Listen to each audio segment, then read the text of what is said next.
বছরের শুরুতেই চাকরি প্রার্থীদের আন্দোলনে উত্তপ্ত হয়ে উঠল করুণাময়ী চত্বর। সোমবার দুপুর 12টা নাগাদ বঞ্চিত এসএলএসটি ফ্রেশার্স চাকরি প্রার্থীদের ডাকা বিকাশ ভবন অভিযানকে কেন্দ্র করে ব্যাপক উত্তেজনার সৃষ্টি হয়। পূর্ব নির্ধারিত কর্মসূচি অনুযায়ী করুণাময়ী থেকে বিকাশ ভবন পর্যন্ত বিক্ষোভ মিছিলের ডাক দিয়েছিলেন আন্দোলনকারীরা। তবে শুরুতেই পুলিশের বাধায় পরিস্থিতি দ্রুত নিয়ন্ত্রণের বাইরে চলে যায়।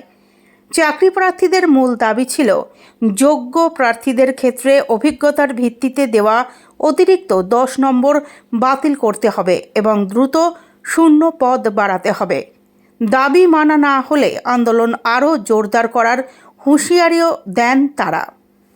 কিন্তু মিছিল শুরুর আগেই পুলিশি ব্যারিকেডে আটকে পড়েন আন্দোলনকারীরা। এর জেরেই পুলিশের সঙ্গে ব্যাপক ধস্তাধস্তিতে জড়িয়ে পড়েন চাকরি প্রার্থীরা। আন্দোলনকারীদের টেনে হিঁচড়ে প্রিজন ভ্যানে তোলার চেষ্টা করা হয় বলে অভিযোগ। করুণাময়ী চত্বর কার্যত দুর্গের চেহারা নেয়। চারিদিকে মোতায়েন করা হয় বিশাল পুলিশ বাহিনী। চাকরি প্রার্থীদের অভিযোগ, কেকটা জন্মদিন পালন করার জন্য এনেছিলাম।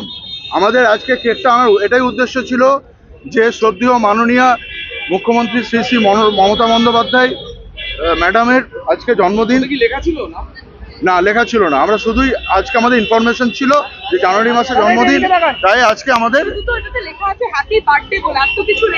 হ্যাপি বার্থডে বলে লেখা আছে। এটাই আমরা করেছিলাম, এটাই আমাদের করা ছিল, কারণ আমাদের খুব তাড়াতাড়ি জন্মদিন পালনের মধ্যে আমরা ওনাকে এটাই বলছিলাম যে দিদি, আমরা আপনার সন্তান তুল্য। আমরা যেমন আমাদের বাড়িতে আমার মায়ের জন্মদিন পালন করি, তো আপনারা সকলেই আপনাদের মায়ের বাবার জন্মদিন পালন করেন, তেমনি প্রত্যেক আমাদের এই রাজ্যের যে অভিভাবক, যিনি মাতৃসম, আমাদের মুখ্যমন্ত্রী মাননীয় মমতা বন্দ্যোপাধ্যায়, ওনারও জন্মদিন পালন করার অধিকার আমাদের রয়েছে। সেই জন্মদিন আজকে আমাদের পুলিশ পালন করতে দিল না। সেই জন্মদিনটা আমাদের পালন করার কথা ছিল সকলে আনন্দ করে, কোনো খুব খারাপ কুমন্তব্য করে নয়, কারণ উনি আমাদের মাতৃতুল্য, আমরা ওনার সন্তান সম। কিন্তু সেইটা আজকে পুলিশ করতে দিচ্ছে না। সেটা তো আপনারা নিজের চোখে দেখলেন তো, যে দুজনকে আমাদের প্রতিনিধিকে ওখান থেকে উঠিয়ে নেওয়া গেল। আপনাদের সহকর্মীদের নিয়ে যাওয়া হলো কেন? আপনারা তো শান্তিপূর্ণ কেন পুলিশকে জিজ্ঞেস করুন না, সেটা তো ওনারা ভালো বলতে পারবেন। ওনারা এই যে পিছনে দাঁড়িয়ে আছে, ওনাদেরকে জিজ্ঞেস করুন। কেন করবে, কেন সেটা অনুমতি ছিল মিছিলে? সেটা তো ওনাকে জিজ্ঞেস করুন, ওনাদের জিজ্ঞেস করুন।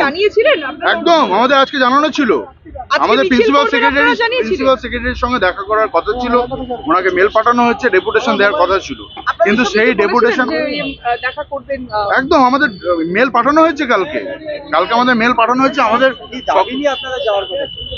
দাবি, আমাদের প্রথম কথা, আমরা প্রথম থেকেই এতদিন 9 বছর ধরে আজকে আমরা এই যন্ত্রণা কাতর পরিস্থিতি, 9 বছর ধরে আজকে আমাদের নিজেদের মেধাকে আমরা প্রমাণ করতে পারছি না।